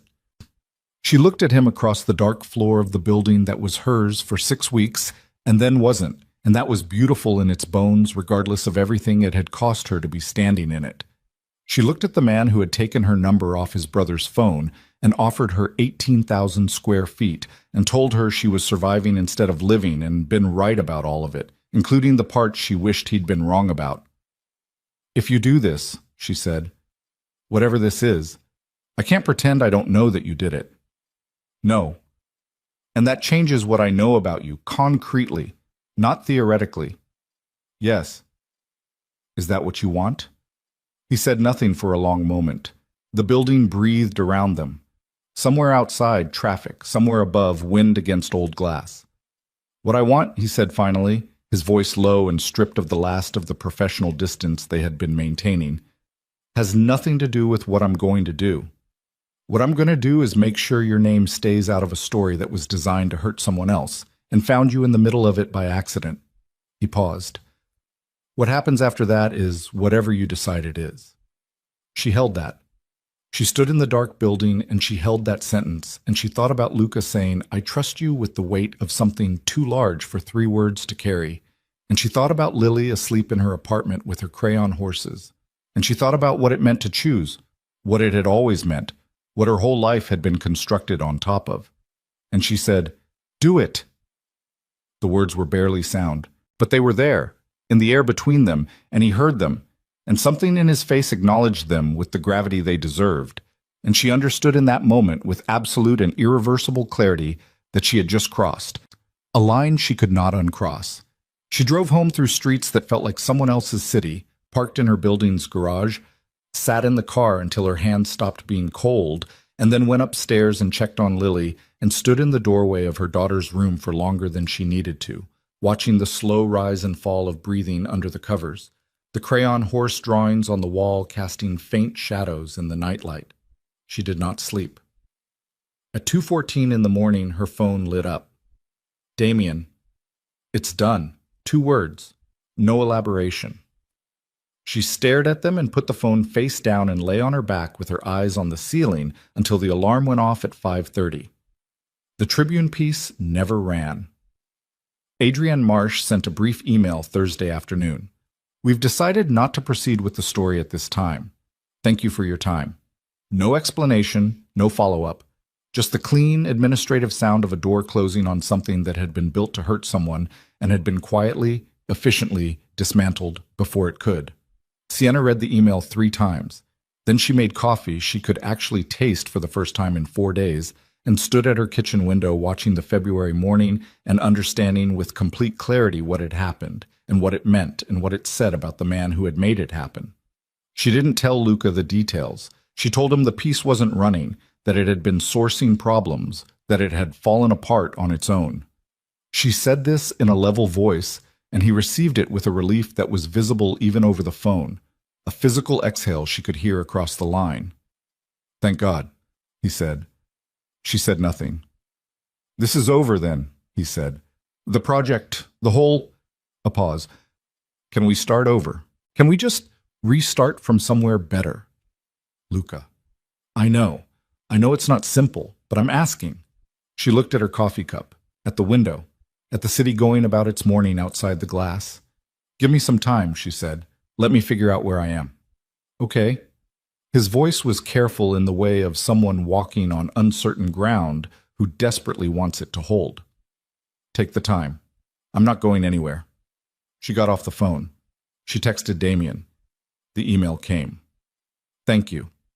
She held the phone for a moment after sending it, then added, "We need to talk." She put the phone down. His response came 8 minutes later. "I know, when you're ready." She was not ready for another 12 days. In those 12 days, she finished the penthouse project. The final walkthrough with the client ran 2 hours. He approved everything without revision, which was a first in her professional experience, and she stood in the elevator going back down, feeling the specific hollowness that comes after a long sustained effort reaches its end and the body doesn't immediately know what to do with the space the effort occupied. She filed the paperwork, sent the final invoice, wrote Breslin a note that was professional and sincere because he deserved it. She took Lily to the Children's Museum on a Saturday. Lily spent 45 minutes in the dinosaur exhibit explaining things to the placards as if they had gotten several key facts incorrect. And Sienna followed behind her with coffee from the museum cafe and watched her daughter operate in the world with the specific gravity of a child who was completely certain of her own expertise, and felt something in her chest that was so uncomplicated and so enormous that she had to stop walking for a second and just hold it. She was standing in the hallway outside the Ancient Worlds section when her phone rang. She didn't recognize the number. She answered. "Ms. Vale." The voice was male, middle-aged, flat in the specific way of professional flatness, not casual flatness. "My name is Gerald Pruitt. I'm with the Organized Crime and Financial Crimes Unit of the FBI's Chicago Field Office." I'd like to speak with you about your professional relationship with Damien DeLorenzo. The museum noise continued around her. A child somewhere was shrieking with delight about something. Her daughter's voice was audible through the doorway, still explaining things to placards. On what basis? She said. Her voice came out steady, which surprised her. We've been building a case around several of Mr. DeLorenzo's business entities for approximately 18 months. Your name appeared recently in some communications we've been monitoring. We're not targeting you, Ms. Vale. We want to give you the opportunity to speak with us voluntarily before the situation develops in ways that might limit your options. Lily came through the doorway at that moment, her face lit up, holding a brochure. She registered Sienna's face and stopped. Children read faces with a precision adults forget. Lily folded the brochure carefully, like she was buying time for her mother to be okay. I'll need to consult an attorney, Sienna said. Of course. We'd like to meet at your earliest convenience. He gave her a number. He said they could meet anywhere she was comfortable, her choice of location, her attorney present, no pressure on timeline, all of which were the specific things you said when you were, in fact, applying very precise pressure on timeline. She knew this the way she knew a contractor padding a bid, the shape of it. She got off the call. She crouched to Lily's level. Hey, bub, I need to make one more call. 5 minutes. You okay in there? Lily studied her face. Are you okay? I'm fine. 5 minutes. There's a thing about pterodactyls I need you to see. I will absolutely see the pterodactyl thing. Lily went back through the doorway. Sienna stood in the hallway and called the only person she knew to call, Marcus Webb, an attorney who had handled her business incorporation and a contract dispute 2 years ago, and who she knew, from the second dispute, was not a man who flinched. She got his voicemail. She left a message that was brief and accurate. FBI, financial crimes, DeLorenzo, call me back today. Then she hung up and went in to look at the pterodactyl thing, which was, in fact, impressive, and Lily explained it to her for 7 minutes while Sienna's heart beat at a frequency slightly above normal, and she smiled and asked the right questions and bought them both a snack from the museum cafe on the way out. She was not going to let the FBI ruin the pterodactyl exhibit. Marcus Webb called back at 3:15. She put Lily on her tablet with headphones and took the call in the kitchen. Tell me exactly what was said, Marcus said. She told him. All of it. Not just the FBI call. All of it. From the Tribune piece to the River North project to the conversation in the dark building where she had told Damien to make it go away and had not asked how. Marcus listened without interrupting, which was how she knew he was taking it seriously. Okay, he said when she finished. Here's where you are. You were contracted as a designer on a commercial property. You fulfilled a professional service agreement. Unless you have knowledge of or participation in the specific activities they're investigating, your exposure is minimal. He made a journalist's story disappear. Silence. I don't know how he did it, she said. I told him to handle it. Those were my words. I told him to handle it. Did you know at the time that the method would be... He told me not to ask how. I understood what that meant.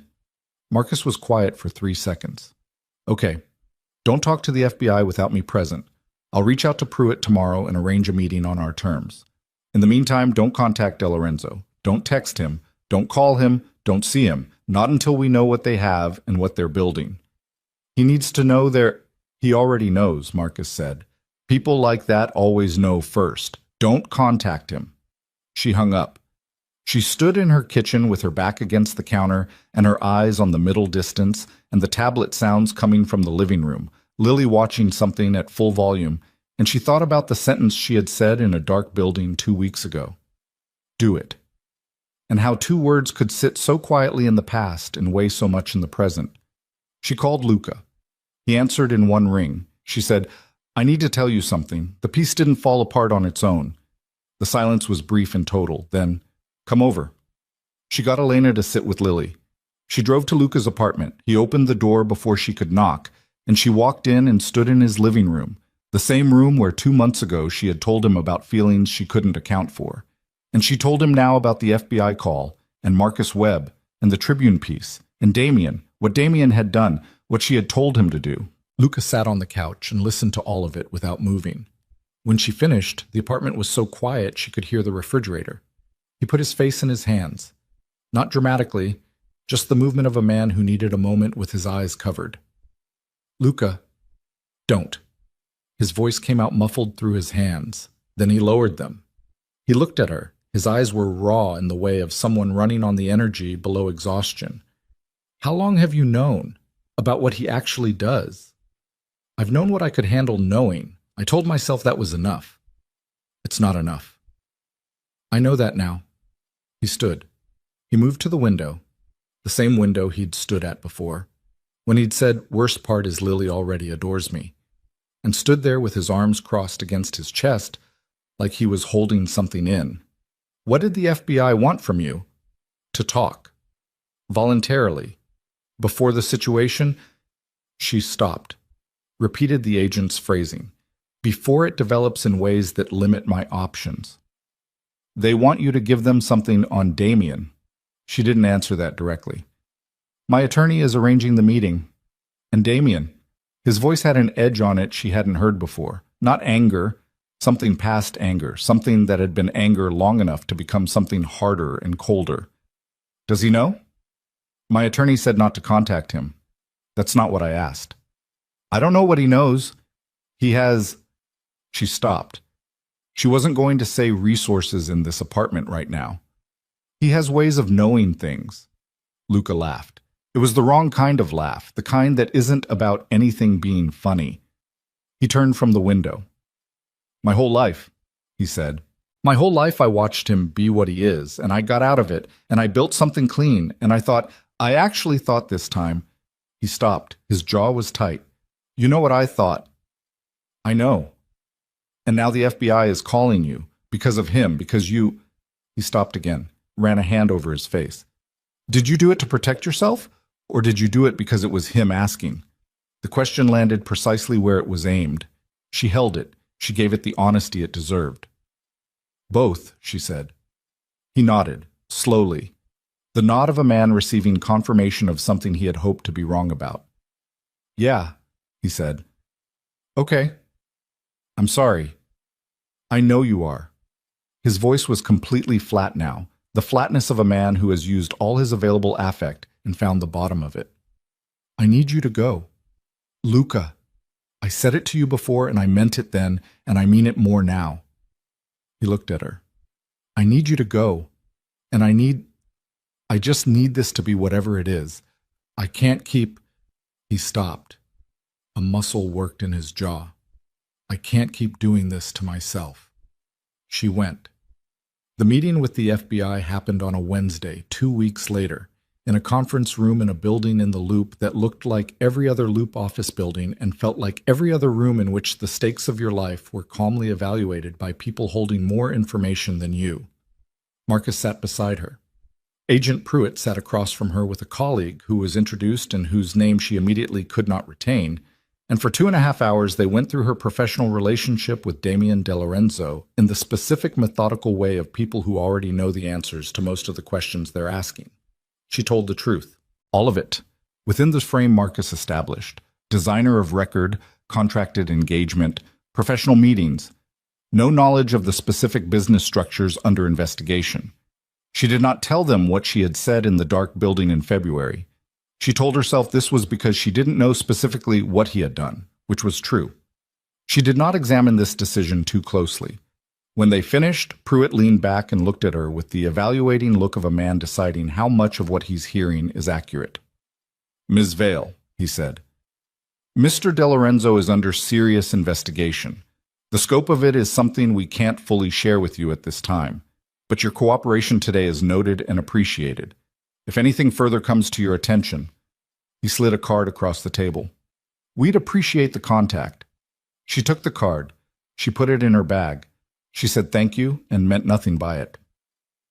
In the elevator going down, Marcus said, "You did well." "I told the truth." "You told the truth that was useful," he said, which was not an accusation but was accurate. "That's the most you could have done today." She got into a cab outside and went back to her office and sat at her desk and stared at her project boards for 20 minutes before she was capable of actually working. That night, after Lily was asleep, Her phone rang. Damien.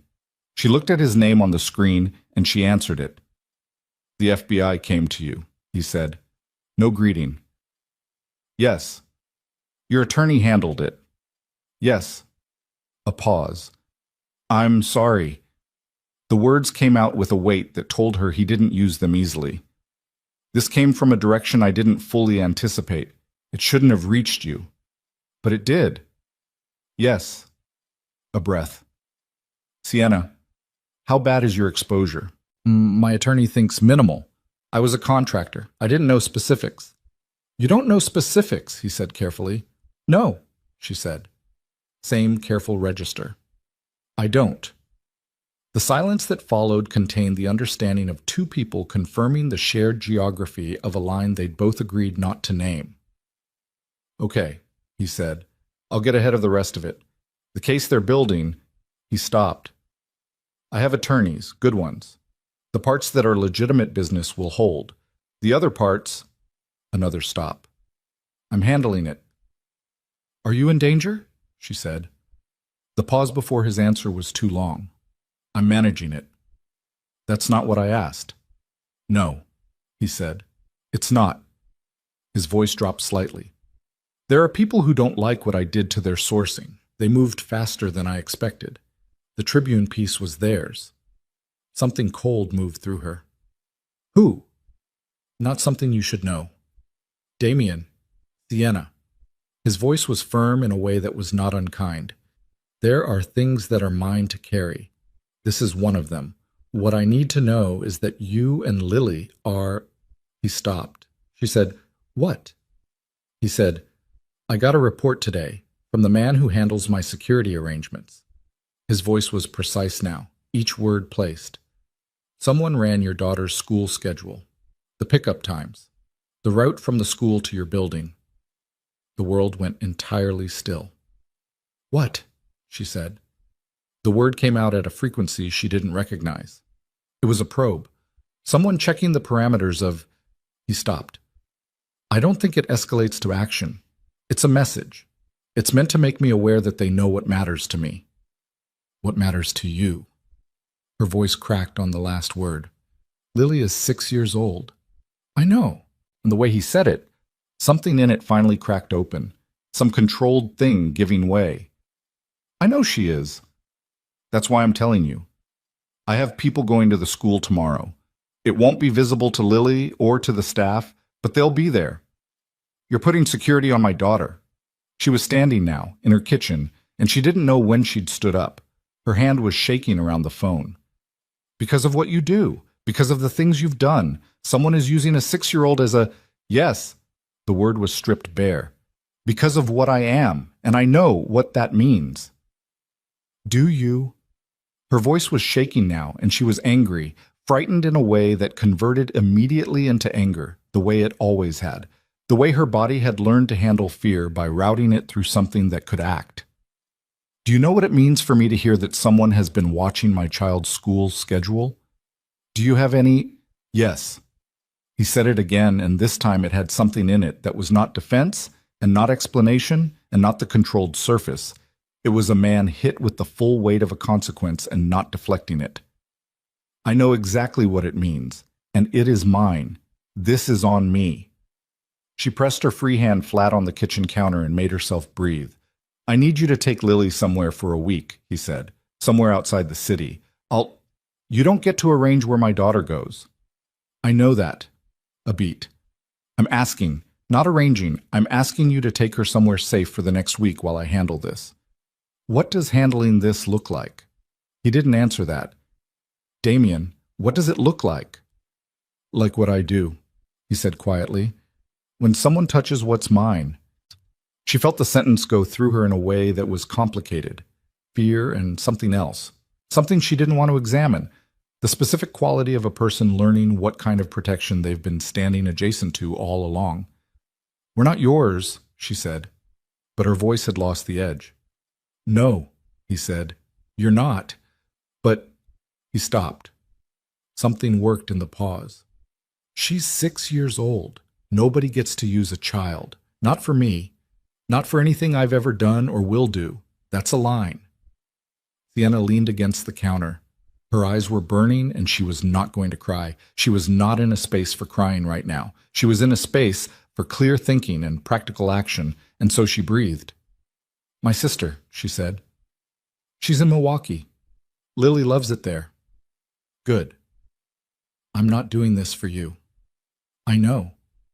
I'm doing it for her." "I know." She was quiet for a moment. Outside her kitchen window, Chicago was doing what it did. 300 feet away, 50 feet below, people were living ordinary lives at ordinary volumes, and none of them knew that a woman in a fourth-floor apartment was standing against her counter trying to keep her hands from shaking. "Damien." "Yeah." "Did you know?" She stopped, reformed the question. "When you offered me the project, when you took my number off Luca's phone, did you know this was in your life? The kind of thing that would... Did you know it could reach the people around you?" The pause was the most honest thing she'd ever heard him produce. "Yes," he said, "and you let me get close anyway." He stopped. For the first time since she'd known him, he stopped because he didn't have the sentence ready. "I thought I had it controlled. I've had it controlled for a long time." A breath. "I was wrong about what I could keep separate." She sat down on the kitchen floor. Not a collapse, just a sitting down, her back against the cabinet, her knees up, the phone pressed to her ear. The tile was cold. She registered this distantly. "I don't know what to do with you," she said. "I don't know how to do this." "You shouldn't have to know that." His voice had something wrecked in it. "You should be completely clear of this. You should be..." He stopped. "I'm sorry for what I've brought into your life. For Lily. For what happened with Luca. For the FBI and the Tribune and all of it. I'm not going to tell you it wasn't worth it, because I don't know how to make that math work, and I'm not going to lie to you." She looked at the ceiling of her kitchen. "That's very honest for an apology. I don't do apologies where I'm not honest. I know you don't." A pause. "When will you know it's handled? 72 hours? Maybe 90. And then..." He was quiet. "And then whatever you decide. About all of it. I'll respect whatever you decide." She sat on the cold kitchen floor and didn't say anything for a moment. Then she said, "Don't get killed." The silence that followed lasted several seconds. "That's the plan," he said finally, and something in his voice was almost not quite, the closest thing to undone she'd ever heard from him. She hung up. She booked a hotel in Milwaukee for 3 nights, called her sister at 10 p.m., who answered with immediate, uncomplicated readiness in the way of a person who had been available for her emergencies her whole life. Then she went and sat on the edge of Lily's bed in the dark and listened to her daughter breathe and felt the weight of every decision she had made since October. All of them real, all of them hers, all of them leading here, to a kitchen floor in the middle of the night, booking a hotel in Milwaukee, while somewhere in the city a man she could not stop knowing was going to do things she couldn't ask about to protect the specific thing in the world she would burn everything else down for. She left for Milwaukee the next morning. Lily was thrilled about the hotel pool and asked 0 questions about the sudden trip, which was one of the great gifts of being 6. The world's unpredictability was still exciting rather than alarming. Sienna's sister, Dana, met them at the hotel with snacks and a careful look at Sienna's face that she let go without comment because she understood the kind of trouble that required questions and the kind that required presence. The 72 hours passed. On the second night, Sienna's phone lit up with a news alert. A man named Victor Sell, described as a Lithuanian-American businessman with interests in commercial real estate and financial services, had been arrested by federal authorities in connection with a wire fraud and racketeering investigation. 4 other individuals. Assets frozen. The arrest was described as the result of an 18-month investigation that had recently accelerated. She read it twice. Then she read the name of the FBI task force coordinating the case. Gerald Pruitt was listed as lead agent. She sat with that for a long time. She understood some of what had happened and refused to understand all of it. She understood that 18 months of federal investigation had resulted in arrests that coincidentally, or not coincidentally, targeted the specific people who had been running fabricated sourcing at the Tribune and running probes on her daughter's school schedule. She understood that this had happened within 72 hours of Damien telling her he was handling it. She understood that the FBI didn't typically move at that speed without pressure applied from a direction she wasn't going to examine. She also understood that Damien DeLorenzo had somehow arranged for the people threatening his family to be arrested by federal authorities, and that this was either the most impressive or the most terrifying thing she had ever been adjacent to.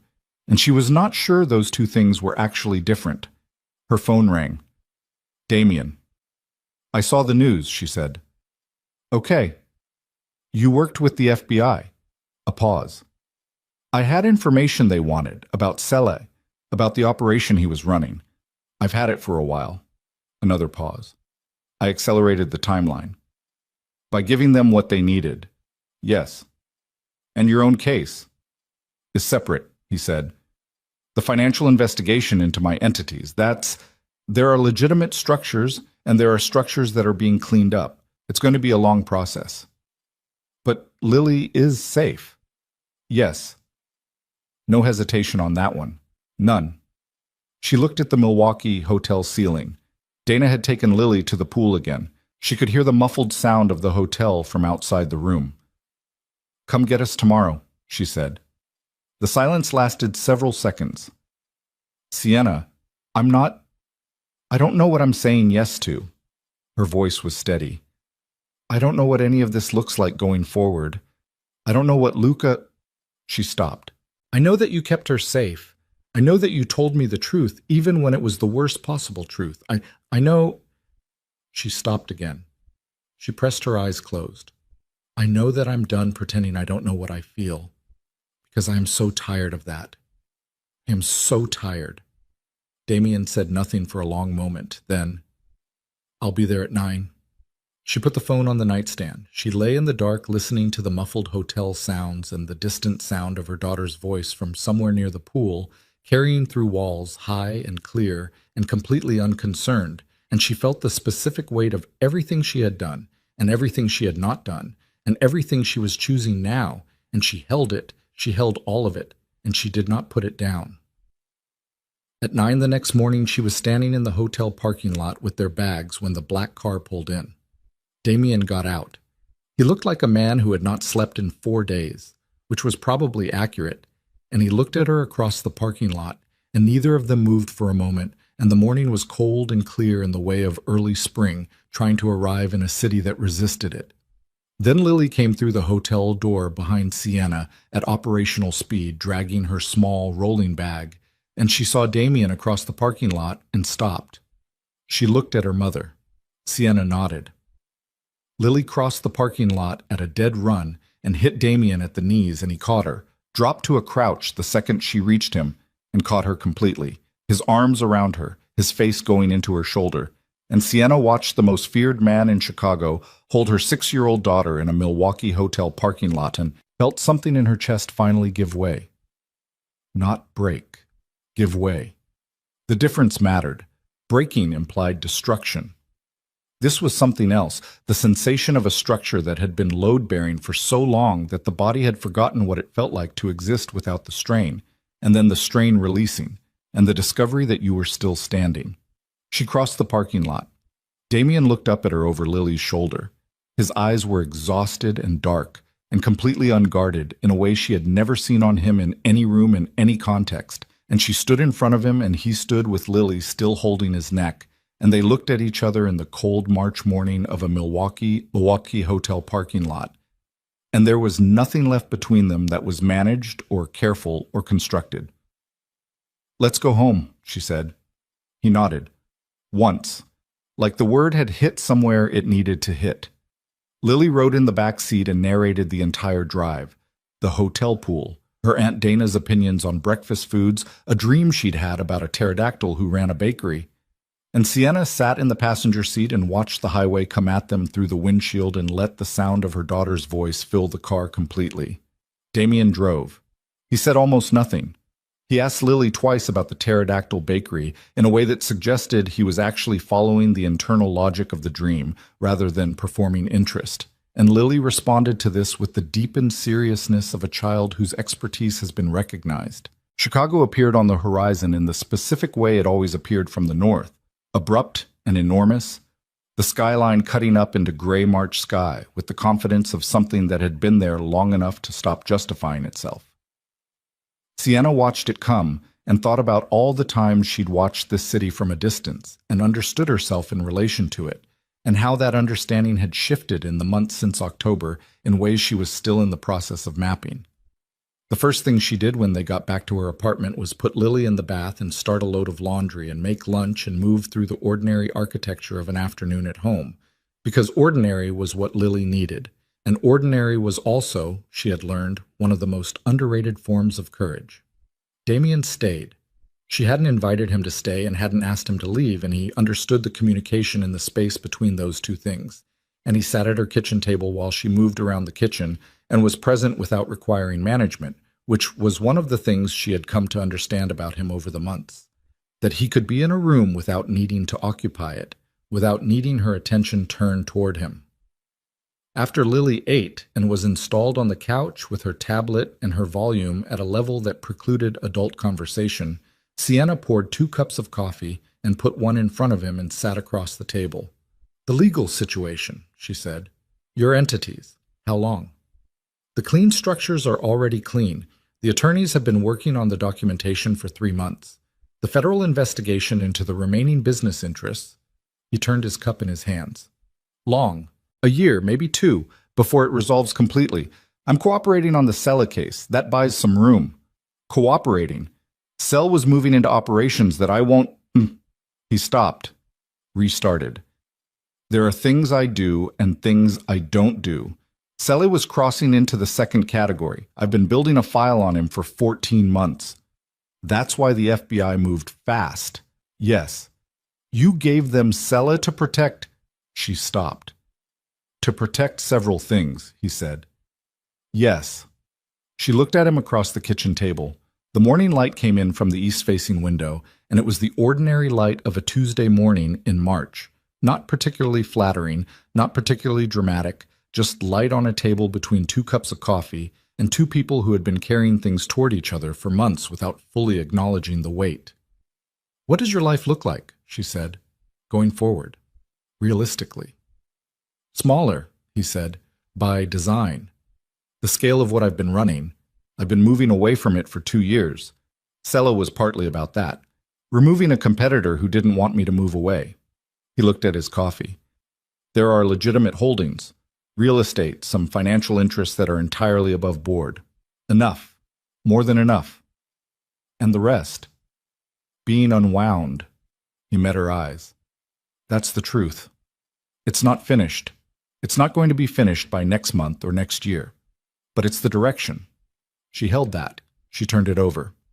She was a practical woman, had always been a practical woman, had built everything she had on the specific discipline of seeing things as they were and working from that rather than from what she wished they were. She applied this now to the man across her kitchen table, and what she saw was complicated and imperfect and not fully resolved, and also, underneath all of that, deeply real.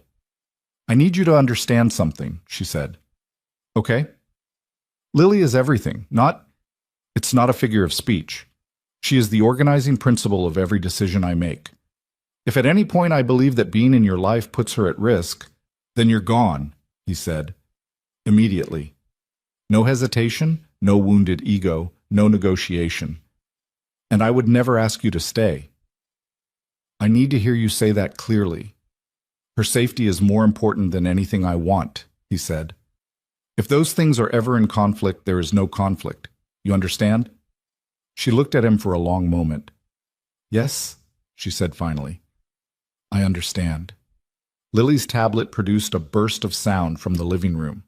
Something triumphant, some victory in whatever world she was currently operating in, and they both registered it and didn't move. "There's Luca," Sienna said. Damien's jaw tightened slightly. "I know. He deserves—" She stopped, refigured. "I have to talk to him, properly, not managed, not the careful version." "I know," he said again. "He's your brother." "He is." A long pause. "He's going to be angry for a long time. That's fair. It's not just anger." "No." He looked at the table. I know what I've done to him. I've done it before. Not with a woman, but the pattern. Taking something that was in his space because He stopped. His voice had gone somewhere she hadn't heard it go. I don't have a defense for it. I have reasons, and reasons aren't the same thing. What are the reasons?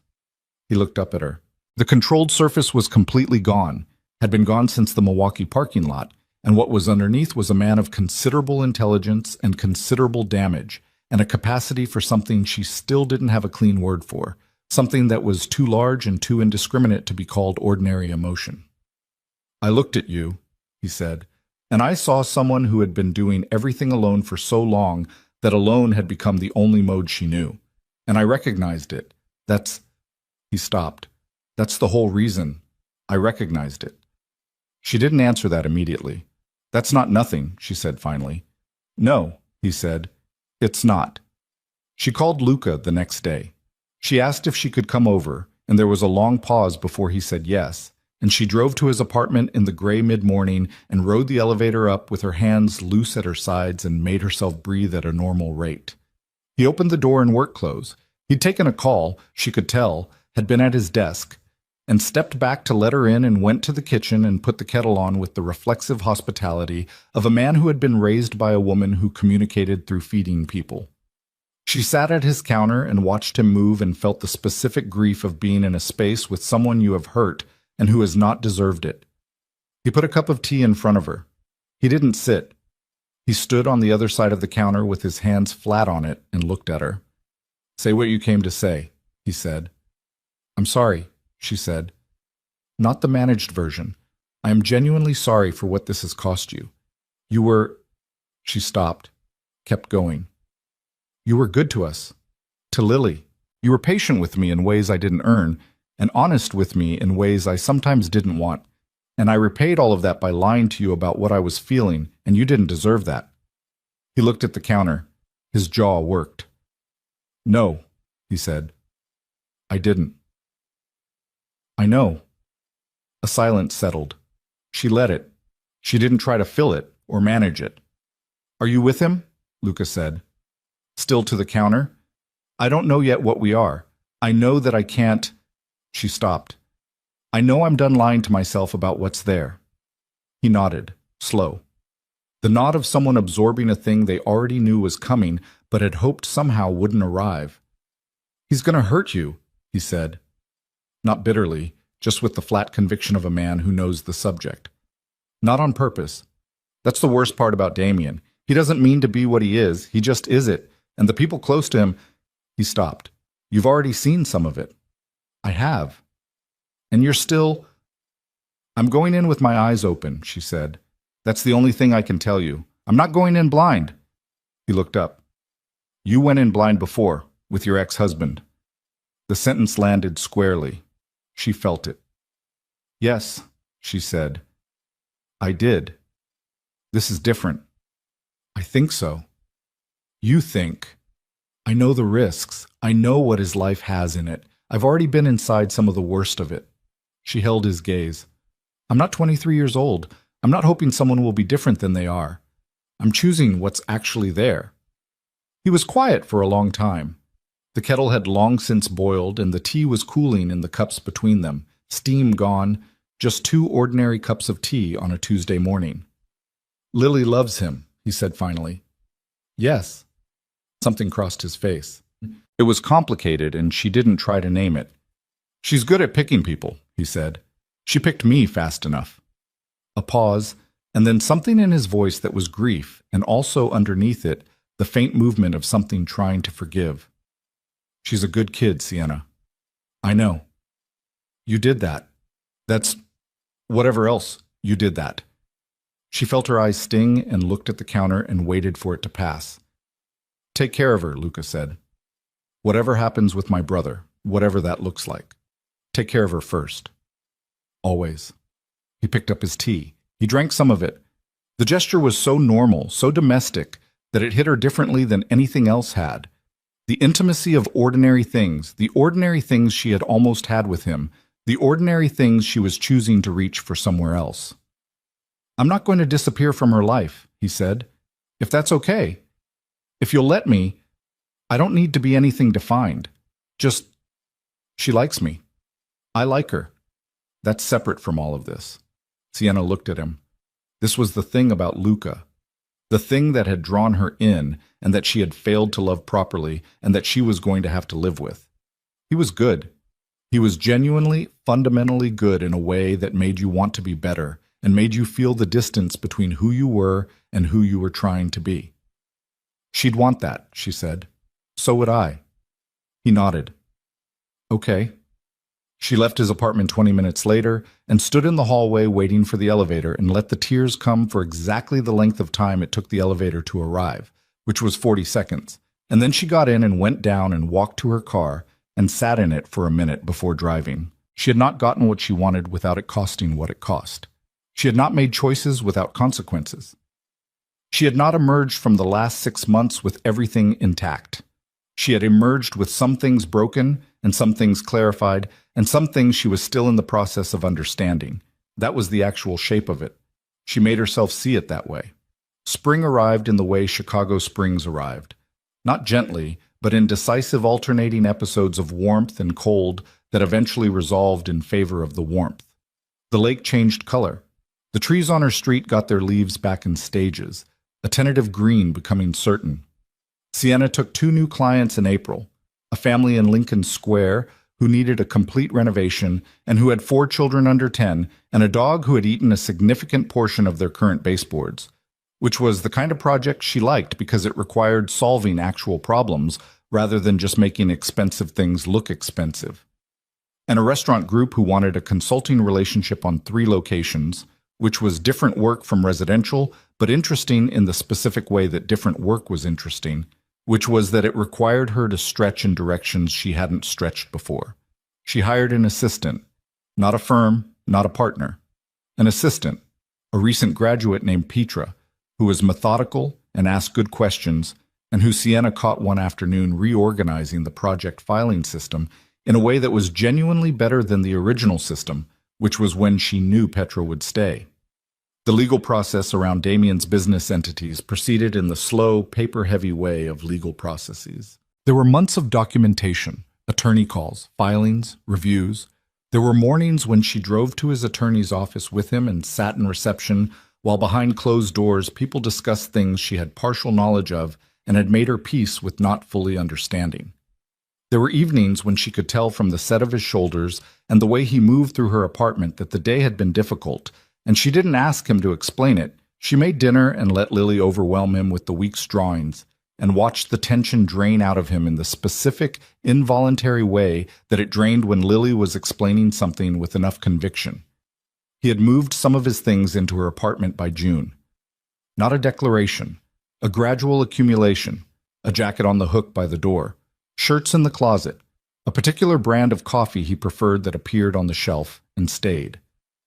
Lily registered all of this with the same practical acceptance she applied to most things, incorporated him into the household's operating theory with the efficiency of someone for whom the important question was not, how did this happen, but what are the rules now? The rules, as Lily established them through negotiation over approximately 3 weeks, were: Damien was responsible for Saturday morning pancakes, which he made adequately, and she coached him through improving. He was required to listen to all dinosaur updates regardless of the current project demands on his time, and he was not allowed to be on his phone during the pterodactyl chapter of whatever book they were currently reading together at bedtime, which had become a standing arrangement that had started as a single occasion and then repeated and repeated until it was simply part of the week. These were not small things. Sienna watched them accumulate and understood them for what they were. The De Lorenzo family dinner in October, 1 year from the night she had walked into a dim hallway and kissed the wrong man, was Carmela's idea. She presented it as a simple Sunday dinner, which meant an enormous amount of food and crystal glasses and the whole family, and the specific challenge of an occasion designed to allow people to be in the same room with each other in a way that wasn't quite reconciliation and wasn't quite ordinary, but occupied the territory between those two things. Luca came. Sienna was in the kitchen with Carmela when she heard his voice in the front hall, and she stood at the counter with a wooden spoon in her hand and waited for her body to tell her what it was going to do about that. And what her body did was nothing dramatic. Something settled. Something that had been in a state of unresolved tension for a year found the version of resolution available to it, which was not the resolution of undoing, but the resolution of continuing. She went to the hall. He was crouched down talking to Lily, who was showing him something on a piece of paper, and he looked up when Sienna appeared and they held the look for a moment. His face was careful. Hers probably was too. "Hey," he said. "Hey," she said. Lily, perceiving that the adult moment had run its necessary length, resumed her briefing on whatever the paper contained. Damien was in the sitting room with Marco. Sienna watched from the doorway as Luca came through and stopped, and the two brothers occupied the same space for the first time in months. She did not hear what they said. She saw them stand about 4 feet apart and speak briefly, neither of them moving, neither of them looking away. And she could not read the full content of it from across the room, but she could read the shape of it, and the shape of it was two people beginning a long and imperfect process that would not be finished tonight and might not be finished in a year, and was nevertheless definitively beginning. She went back to the kitchen.